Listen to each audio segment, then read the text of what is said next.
자, 여러분 안녕하십니까? 김석입니다. 자, 이번 시간에는 저희 교재 250페이지로 가겠습니다. 250페이지에 가보시면 거기에 이제 법인 부가가치세가 있을 겁니다. 부가가치세를 가지고 설명을 드리도록 하겠습니다. 250페이지입니다. 요 부가가치세는 우리가 기업들에서 가장 많이 사실은 일어나는 그런 세금이죠. 뭐 쉽게 얘기해서 제가 부가가치세라는 것은 사고 팔고 할 때마다 내는 세금이에요. 즉, 그러면 뭐가 생기냐? 사고 팔 때 부가가치가 발생이 됩니다. 그럼 부가가치를 뭐 영어로 표현하자면 value added value라고 그래요. added가 된 value다. 이렇게 얘기를 하고 여기에 세가 붙는 거니까 여기다가 10%를 붙이면 돼요. 그러면 얘는 VAT 텍스가 되는 거죠. VAT 텍스. 자, 요거가 되겠습니다. 그러면 얘는 V 떼고 T 떼고 A 떼면 얘는 뭐가 돼요? VAT가 되죠. V.A.T자가 됩니다. 그래서 VAT 신고를 하면 된다. 이렇게 얘기를 하고 있어요. VAT 신고를 하자. 자, 그러면 부가가치세는 요 VAT 신고를 합니다. VAT 신고. 부가가치세는 요 VAT 신고를 하자 이거예요. 그럼 부가가치세는 우리가 10%가 발생이 됩니다. 부가가치세는 몇 프로? 10%가 발생이 된다. 이렇게 돼 있어요.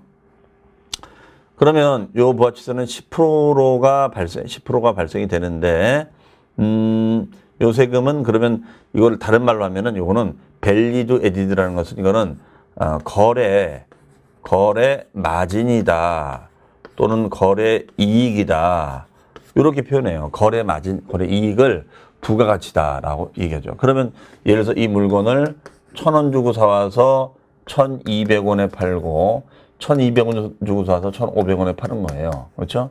그러면 얼마의 부가가치 생겨요? 200원. 또 얼마의 부가가치? 300원의 부가가치가 생기죠. 그러면 200원에 또는 300원의 부가가치가 생기면 여기에 10%가 발생이 됩니다.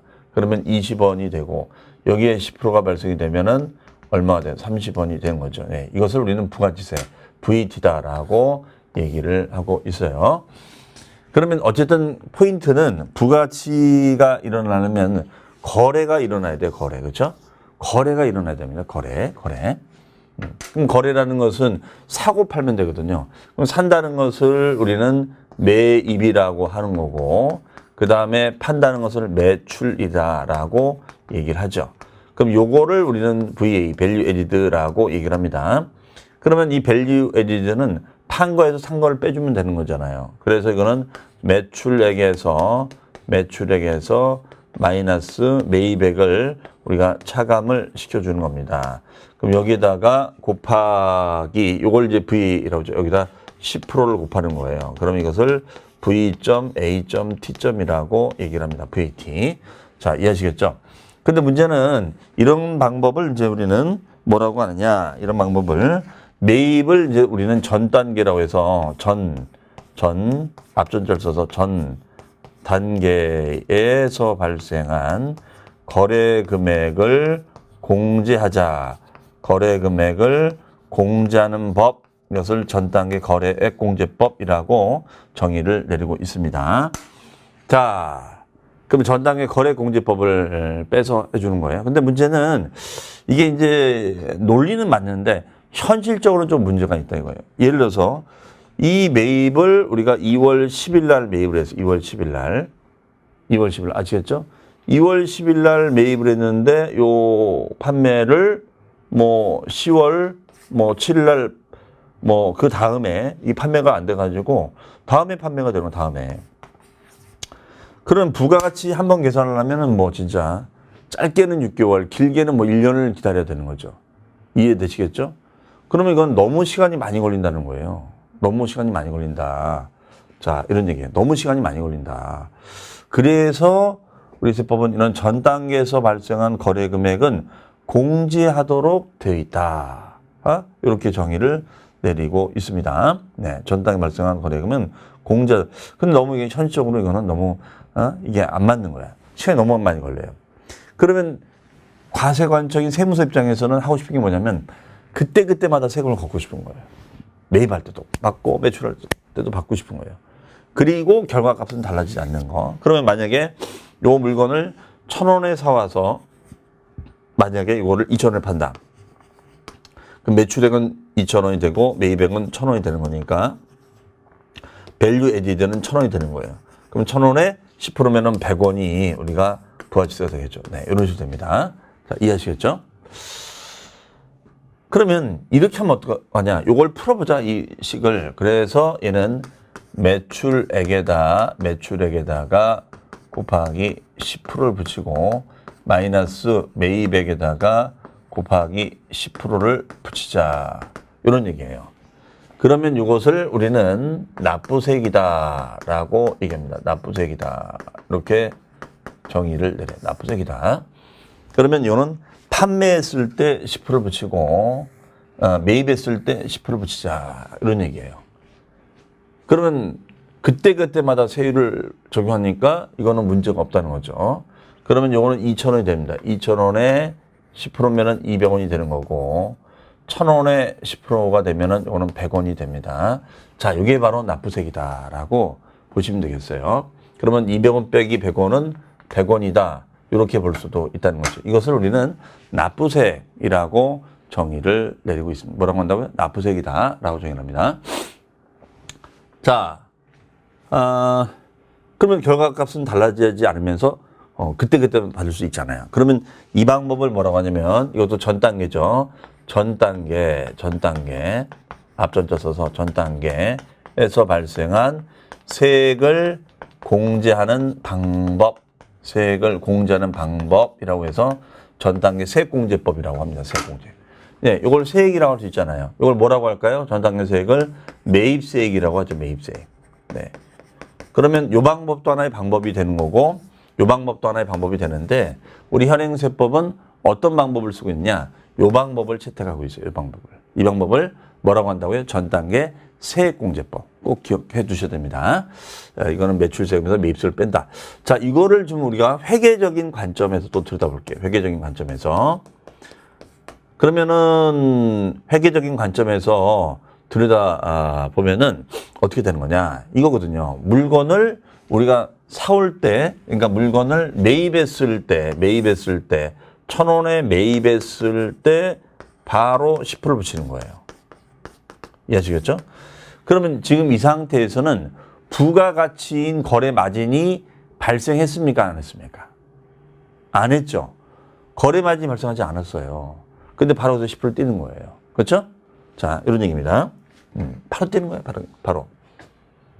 그리고 나서 바로 이제 부가세를 떼요. 그러면은 일종의 요 부가세 10%의 의미는 이거는 선불로 선급 형태군요. 선급 비용이다라고 얘기합니다. 선급 비용. 선급 비용 형태로 내는 거예요. 선급 비용 형태로 먼저 떼는 겁니다. 선급 비용 형태로. 그렇죠? 그러니까 부가가치가 발생하지 않았죠. VA, 밸류 에디드가 발생하지 않았다 이런 얘기예요. 네.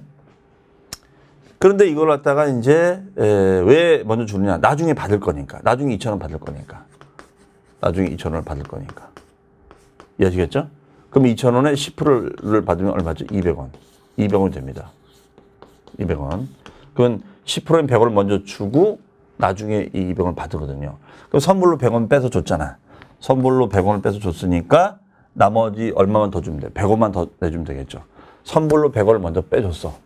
그렇죠? 근데 나중에 200원을 받아. 그러면 이때는 100원만 우리가 100원만 납부를 해주면 되겠죠. 네. 이것을 납부세액이다라고 얘기합니다. 그래서 먼저 내주고 나중에 받아다가 차익만 내는 그런 제도다라고 보시면 되겠어요. 이것을 전 단계 세액공제법이라고 얘기합니다. 자, 그러면은 이런 식의 회계 처리가 있는데 그 밑에 보시면은 예제가 있죠. 도매상인 을동이는 나무상자 생산업체인 갑돌이에게서 나무상자 1개를 부가치세를 포함하여 1,100원에 매입하였고 을동이는 500원의 마진을 남기기 위해서 1,500원을 적용했다. 그러면 1,100원에 매입했으니까 대변에는 현금이 1,100원 나간 거예요. 1,100원. 그러면 항상 우리 회계처리를 할 때는 여기는 스토리를 써줘야 되거든요. 스토리를. 이 현금이 나간 내역이 뭐냐. 그럼 이 중에서 1,100원이라는 것은 자 물건값은 얼마일까요? 부가치세는 10%니까 1,000원에 10%면 100원, 1,100원이라는 얘기잖아요. 그러면 이때 물건값을 매입한 물건값은 1,000원을 준 거고 VAT로 나간 거는 100원을 낸 거예요. 그런데 이거는 선급 비용이라고 했었죠. 잠깐 미리 준 거다. 그래서 이거는 VAT 선급금, 대급금, 선급금이다라고 얘기합니다. 또는 뭐 대급금 이렇게 얘기해요. 그래서 우리 교재에도 우리가 대급금이라고 돼 있죠. 그 다음에가 이제 나중에 1,500원에 판매를 했어요. 그러면 1,500원에 판매했으면은 어떻게 됩니까? 물건값은 1,500원이 되는 거고 우리가 여기 VT를 따로 계산하면 10%니까 10%를 적용해 주면은 150이 되겠죠. 150, VT가 150원. 그럼 토탈 1,650원이 되는 거예요. 그러면 1,650원이 현금으로는 1,650원이 들어온 거죠. 현금으로는 1,650원이 들어왔다. 이렇게 얘기합니다. 1,650원. 그럼 판매 금액은 얼마예요? 물건 판매 금액은 매출은 1,500원이에요. 매출은 1,500원이다. 이렇게 얘기합니다. 매출은 1,500원이다. 네. 그 다음에가 150원은 VAT다. 150원은 부가가치세 예수금적 성격이다. 라고 보시면 돼요. 예수금. 왜 예수금이냐? 자, 이거는 성급으로 먼저 내는 거예요. 성급으로 먼저 내놓고 받아서 차액만 내는 제도입니다. 그럼 이때 받을 때, 요 부가세 이걸 받을 때 이거는 예수 성격으로 받은 거예요. 맞죠? 네. 나중에 일단 받았다가 세무서에다 줄 돈이야. 그렇죠? 받았다. 그러면 2,000원을 줘야 되는데 나는 얼마를 선불로 먼저 줬어요? 1,000원. 100원. 그렇죠? 그럼 이것도 마찬가지예요. 선급으로 100원을 먼저 줬어요. 근데 상대방으로부터 받은 예수금이 150원이 있더라. 이거죠. 150원. 이해하시겠죠? 150원이 있습니다. 그러면 150원을 받아다가 세무서에다 주면 좋은데 이미 선불로 100원 줬잖아.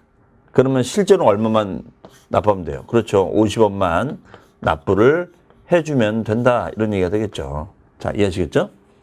그러면 이때 50원만 납부를 해주면 되는 건데 그럼 이때 이렇게 하려면 회계처리 어떻게 될까요? 요거는 임시 계정과목. 요거는 템포러리 어카운트이기 때문에 임시 계정과목입니다. 그러면 요거를 이쪽으로 빼고 그 다음에 요거를 이쪽으로 우리가 날려주면 되겠죠. 그렇죠? 그러면 VAT 예수금은 1,150원이에요. 150원. 그 다음에가 VAT 선급금은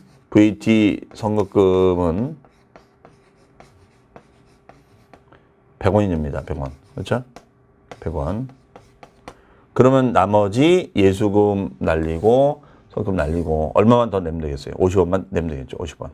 그렇죠. 50원은 우리가 납부세이다. 50원은 납부세이다. 이렇게 보시면 되겠습니다. 자, 그래서 그 전 단계 세액공제법은 그 박스의 납부세액은 매출세액에서 매입세액을 빼서 우리가 구하는 거고 거래징수는 10%를 받자 이런 얘기 되겠습니다. 오른쪽에 보시면은 그 풀이날에 매입은 1,000원, 부가세 대금은 100원이다. 이건 선급 비용, 자산의 성격으로 보는 거예요. 현금은 100원, 1,100원 나갔고 그 다음에 매출 시에는 우리가 현금이 1,650원 들어왔어요. 근데 판매 시에는 1,500원, 예수금이 150원. 그럼 서로 이 임시 템포럴 어카운트는 서로 크로스 체킹돼서 없어져야 되는 거다. 이런 얘기가 되겠죠. 그렇죠? 자, 그렇게 보시면 되겠고요. 그 다음에가 그 다음 페이지에 보시면 3번에 소비지국 과세 원칙이다. 소비지국 과세 원칙이다. 그러면 소비지에서 부가세를 받자. 이거죠. 소비지국 과세 원칙이니까 소비지에서 부가가치세를 받자. 이런 얘기죠. 요거는 이제 무슨 말이냐면요. 우리 부가가치세를 이제 과세를 할 때는 뭐 이런 경우 있잖아요. 여기가 해외야, 해외. 해외가 되고 여기가 국내가 됩니다. 그럼 국내에서 해외에다가 우리가 물건을 보낼 수도 있고 해외에서 국내로 물건을 보내올 수도 있어요. 그렇죠? 그러면 국내에서 해외로 보내면 이것을 우리는 수출이다라고 얘기하는 거고요. 이걸 수입이다라고 얘기를 해요. 그럼 수입과 수출이 됩니다. 수입과 수출이 되는데 그럼 어느 나라에서 부가가치세 10%의 과세권을 가져갈 것인가 이런 얘기예요. 어느 나라에서 부가세를 받아갈 것인가 이런 얘기예요. 자, 그러면 이거는 우리가 생산지국하고 소비지국을 정해주면 되겠죠. 생산지하고 소비지국을 정하면 되겠죠. 그러면 이제 이거에 대해 이론적으로 이제 얘기가 된 겁니다. 즉 물건을 제조하는 나라, 수출이다. 그러면 생산하는 나라에서 물건을 만들어내니까 여기서 과세하자는 의견도 있었고 무슨 소리냐? 물건을 생산하면 뭐하냐 이거예요. 이거를 갖다가 소비를 해줘야죠. 그렇죠? 그런 소비가 되는 나라가 있다면 소비지국에서도 과세를 해야 되지 않겠는가 이런 얘기예요. 그래서 이 의견이 팽팽히 맞서다가 자 대부분 나라가 OECD 국가에서 그러지 말고 이거는 소비가 되는 나라에서 부가세를 받아갑시다 이렇게 결론을 낸 겁니다. 그럼 만약에 수입을 했다면은 여기가 어떻게 되겠어요? 수입을 했다면은 여기가 소비지가 되고 여기가 생산지국이 되니까 이때는 수입일 때는 우리나라에서 받으면 되겠죠. 그래서 수출했을 땐 해외에서 부가세 10% 받자. 그럼 우리나라에서 받으면 안 되죠. 10% 받으면 이중과세가 되는 거니까 이건 안 된다. 그럼 이거는 우리나라에서 0% 받아요. 이것을 0% 받는 것을 뭐라고 하느냐. 이것을 영세율이라고 얘기합니다. 무슨 일이요? 영세율. 영세율이다 이렇게 얘기해요. 영세율. 영세율이다 이런 얘기가 되겠죠. 그렇죠? 자, 그러면 수입을 했을 때는 여기서 10%를 여기서 수입해서 여기서 10% 받는 거예요. 그럼 여기서 10%를 받으면 여기서 10%를 받으면은 여기서는 우리가 0%가 되는 거예요. 0%. 그렇죠? 자, 이것을 우리는 영세율이다라고 정의를 내리고 있습니다. 자, 그러면 그 4번의 부가치세 특징이 보시면은 첫 번째 소비를 대상으로 하는 일반 소비세다. 예. 두 번째는 간접세다. 간접세는 납세무자와 담세자가 일치하지 않는 거죠. 일치하면 직접세, 일치하지 않으면 간접세가 되는 거죠. 그 다음에 제조, 도매, 소매 등의 거래의 각 단계에서 과세하는 다단계 거래세다. 거래 단계가 일어날 때마다 부가세를 받는 거죠. 도매 단계, 소매 단계, 그렇죠? 그 다음에 10%의 비례세율로 과세가 된다. 그러면은 이런 부가치가 1,000원이 돼도 10%, 10,000원이 돼도 10%, 10만 원이 돼도 10% 되는 겁니다. 그 다음에 납세문자의 신고에 의하여 납세무가 확정되는 신고 납세 제도를 채택하고 있고요. 그 다음에 여섯 번째는 납세문자의 인적 사정을 고려하지 않는 물세다. 자, 얘는 인세가 아니라 물세적 성격이 있어요. 그래서 오로지 물건 값에다가 부가치세 10%를 붙입시다. 이런 얘기예요. 이것을 우리는 물세 이렇게 정의를 내리고 있습니다. 그러면 오른쪽 예제 보시면 다음 중 부가치세에 관한 설명으로 잘못된 것은 자 이런 특징을 물어볼 수 있다는 거죠. 1번 부가치세는 재화는 이제 우리가 물건이죠. 그 다음에 또는 용역은 우리가 이제 서비스를 말합니다. 이런 거에 대해서 우리가 과세가 됩니다. 그 다음에 두 번째 부가치세는 10%의 비례세율이라는 것은 처음 나왔는데 이거는 과세 표준이 변해도 세율이 변화가 없는 거예요. 즉, 요 부가치가 1,000원이 돼도 10%, 10,000원이 돼도 10% 이런 걸 비례세율이다라고 합니다. 그럼 세 번째 부가치세는 세금을 부담하는 자가 납세문을 지는 직접세가 아니라 간접세라고 했었죠. 그래서 납세문자는 우리가 누가 된다? 사업자, 담세자는 소비자. 그 다음에 3번 부가치세는 납세문자의 인적 사정을 고려하여 고려하지 않는 물세다. 예, 물건 중심으로 부과하는 거니까요. 정답은 3번이 되겠습니다. 자, 그러면 우리 이 얘기를 다시 보시면 246페이지에 가보시면은 246페이지입니다. 자, 거기를 가보시면은 거기 박스에 부가가치는 매출액에서 매백을 빼자. 이게 부가치예요. 이걸 거래 마진을 했고 오른쪽에 그 부가치를 보시면 생산자가 이제 마진을 붙이고 도매업자가 또 마진 부가치를 붙이고 소매업자가 붙이는 거예요. 그러면 그걸 다 넣으면 총부가치가 되는 거고 가로 1번 부가치세 과세 대상은 우리가 첫 번째가 재화를 공급하면 된다. 재화라는 것은 물건을 팔면 되는 거죠. 물건을 팔면 되고 그 다음 페이지에 보시면은 2번 용역의 공급. 용역은 이제 서비스를 맞죠. 서비스를 제공해 주는 거고. 세 번째는 재화를 수입하면 됩니다. 그 밑에 과세 대상에 별표하시고 재화의 공급, 용역의 공급, 재화의 수입이 있습니다. 이걸 부가가치라고 합니다. 그 다음에 오른쪽에 메뉴에 가로 2번 부가치세 세율은 자 부가치세는 부가가치의 10%를 곱해주는데 이때 부가가치는 매출액에서 매입액을 빼면 되고 거기 10%다. 그럼 매출액의 10% 마이너스 매입액의 10%는 바로 매출세액 마이너스 매입세액이 되는 거고 이거를 납부세율로 하자라는 얘기가 되겠습니다. 해석이요.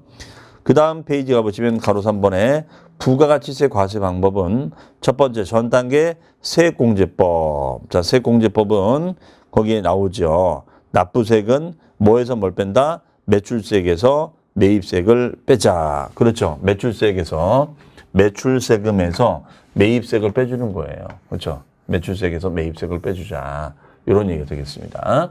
그러면 판매 시 발생한 세금에서 매입 시 발생한 세금을 공제해 주는 거예요. 이것을 우리는 납부세액이다라고 얘기합니다. 납부세액이다. 자, 이렇게 얘기합니다. 그 다음에가 거래징수는 뭐 10% 하면 되는 거고요. 그 밑에 예제는 제가 회계 처리가 왜 이렇게 되는지도 설명했어요. 그래서 여기서는 이제 대급금이란 말이 어떤 뉘앙스고 예수금이 어떤 뉘앙스인지. 예수금은 이거는 부채죠, 부채. 부채죠? 예수금은 부채입니다.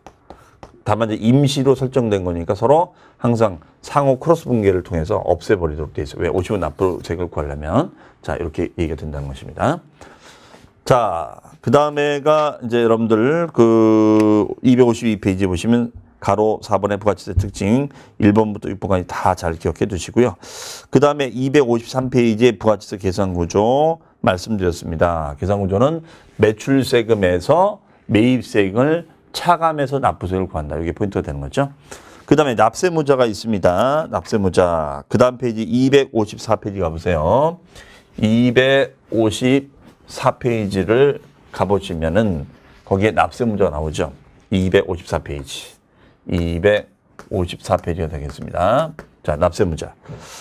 보시면 메뉴에 납세무자는 재화 및 용역을 공급하는 자가 된다. 네, 재화는 물건이고 용역은 서비스. 이걸 제공하는 자가 되는데 여기는 과세사업자가 있고 면세사업자, 또 과세사업자는 일반 과세자, 간이과세자 이렇게 돼 있어요. 자, 이것도 중요한 구분인데요. 그러니까 우리가 납세무자는 누가 되느냐? 납세무자는 사업자가 돼요. 사업자. 근데 사업자에는 우리가 유형이 VAT를 신고하는 사업자가 있고 신고하지 않는 사업자가 있는데 그게 바로 면세사업자예요. 면세사업자는 아예 부가치세가 없는 거예요. VAT가 없게끔 해주는 거래를 면세랍니다. 그러면 이 면세사업자한테 면세납을 만든 이유는 뭐냐? 누가 도움이 되는 거냐? 소비자. 소비자가 물건을 사면 그 물건값에 부가세가 없는 거예요. 아예. 그럼 여러분들 뭐 시내버스를 타신다거나 전철 타면 그건 아예 부가가치세가 없잖아요. 그렇죠? 이것이 바로 면세사업자가 된다라고 보시면 돼요. 그 다음에 부가가치세 신고사업자에는 우리가 개인사업자하고 그 다음에 이제 법인사업자로 나누어집니다. 개인과 법인. 근데 여기에는 우리가 간이사업자하고 일반사업자로 나눠져요. 간이하고 일반사업자로 나누어집니다. 그러면 간이사업자는 어떻게 되느냐? 개인만 돼요. 법인은 안 돼요. 법인은 안 되고 간이는 개인만 됩니다. 그다음에 일반 사업자는 개인도 되고 법인도 다 돼요. 일반 사업자는 개인이든 법인 다 돼요. 근데 간이 사업자는 법인은 안 된다. 요게 이제 포커싱이 되겠습니다. 해석이. 자, 이렇게 보시면 돼요. 그리고 간이 사업자하고 일반 사업자를 우리는 과세 사업자로 얘기해요. 그럼 이거에 대한 이제 판단 기준은 뭐냐? 간이하고 일반의 판단 기준은 매출 규모입니다. 매출 규모의 차이예요. 그래서 요 간이 사업자는 매출 기준이 직전 연도 우리가 매출이 공급 대가가 매출이에요. 공급 대가가 4,800만 원에 미만인 우리가 개인 사업자를 말합니다. 개인 사업자를 우리는 간이 사업자라고 정의를 하고 있다는 거예요. 자, 직전 연도에 공급 대가가 4,800만 원 미만인 개인 사업자를 말합니다. 그러면은 개인 사업자니까 간이는 개인 사업자 되는데 법인은 안 된다는 거고, 일반은 개인은 법인 다 된다라고 보시면 되겠습니다. 물론 면세 사업자는 개인도 면세 사업자가 될 수 있고, 그 다음에 법인도 면세 사업자가 될 수가 있습니다. 그래서 개인이나 법인 모두 다가 면세 사업자가 된다라고 해석을 하시면 되겠어요. 네, 이게 바로 납세의무자다 이렇게 정리하시면 되겠어요. 그러면 거기에 그 납세의무자의 특징이 보시면은 그 사업자가 있는데 사업자의 요건이 있죠. 요건을 보시면 첫 번째 사업성이 있어야 된다. 사업성이 있다는 것은 뭐냐면 자 밑줄 재화나 용역 서비스의 공급을 계속적 반복적으로 하는 것을 말한다라고 되어 있고 2번 독립적으로 한다. 독립적이라는 것은 고용관계가 되어 있지 않다는 거고 세 번째는 영리 목적을 유무 따지지 않겠다는 거예요. 그럼 이 얘기는 영리 사업자든 비영리 사업자든 영리 사업자든 비영리 사업자든 안 따지겠다는 거죠. 그렇죠? 그 다음에 가로 3번 사업자의 구분란에 보시면 그 사업자에는 과세 사업자고 면세 사업자, 과세 사업자 중에는 일반 과세자, 간이 과세자 이렇게 되어 있습니다. 자, 사업자 중에는 간이 사업자는 이제 개인만 되는 거고 일반 사업자는 개인이든 법인 다 된다 이런 얘기고 면세 사업자는 아예 부가가치세가 없는 걸로 하겠다. 부가세가 아예 없는 걸로 하겠다 이런 거예요. 이것을 우리는 면세 사업자다라고 정의를 내리고 있습니다. 자, 이것이 부가세 신고 사업자 이렇게 보시면 되겠고요. 그 다음에 그 256페이지가 보시면 예제가 있죠. 그 예제를 우리가 살펴보도록 하겠습니다. 자, 보시면요. 다음 중 부가가치세 납세의무자인 사업자에 관한 설명으로 잘못된 것은 자, 사업자 유형도 자주 나옵니다. 그럼 사업자라는 것은 사업상이란 건 뭐냐면 계속적 반복적으로 하는 걸 말하고 독립적으로 그렇죠. 사업은 독립적으로 하는 거지 어디 고용관계 되는 것은 아니죠. 그리고 재화나 용역 서비스를 공부하는 자를 말합니다. 2번 사업자는 과세 사업자와 면세 사업자가 나눈다. 부가세 신고 사업자하고 면세 사업자로 나눈다는 거죠. 그럼 세 번째 과세 사업자는 다시 일반 과세자와 간이 과세자로 나눕니다. 그래서 일반과 간이의 차이점은 매출 규모죠. 매출 규모가 연간 매출 규모가 4,800만 원 미만인 개인 사업자는 간이 사업자가 된다는 거예요. 그 이상은 일반 사업자가 되는 거고요. 그 다음에가 두 번째 네 번째 사업자가 되기 위해서는 영리 목적이 있어야 한다라고 되어 있어요. 정답은 4번. 자, 영리 목적 불문이죠. 영리 목적 불문이에요. 얘는 영리 목적을 따지지 않는다. 영리 목적을 불문입니다. 영리 목적을 따지지 않는다. 이런 얘기 되겠습니다. 그래서 영리 사업자든 비영리 사업자든 다 들어간다. 이렇게 볼 수가 있다는 것이죠. 자, 이상으로 해서 우리가 부가가치세 한번 알아봤는데 어쨌든 부가가치세는 사업자라는 납세의무자가 그게는 부가세 신고 사업자가 있고 면세되는 사업자가 있고 그 다음에 개인과 법인은 과세 사업자가 될 수 있는데 여기는 아주 영세한 매출 규모가 4,800이 안 될 거라고 생각하는 개인 사업자 아주 영세한 사업자를 말합니다. 개인 사업자는 간이 사업자 되는데 법인은 절대 안 되고요. 일반은 둘 다 가능하다. 그 기준을 매출 규모로 따진다라고 했었죠. 그리고 이런 사업자는 영리 목적, 비영리든 영리든 얘는 물세니까 물건에 대해서 10% 떼는 건지 물건을 소비하는 자가 영리인지 비영리는 안 따져요. 그리고 계속적 반복적이 돼야 되고 독립성이 있어야 된다. 자, 그 다음에 계산 방식은 전 단계 무슨법? 세액공제법을 통해서 산정한다는 거 볼 수 있겠습니다. 자, 이상으로 해서 사업자 유형까지 살펴봤고요. 다음 시간에는 부가가치세 납세지부터 해서 살펴보도록 하겠습니다. 수고 많으셨습니다.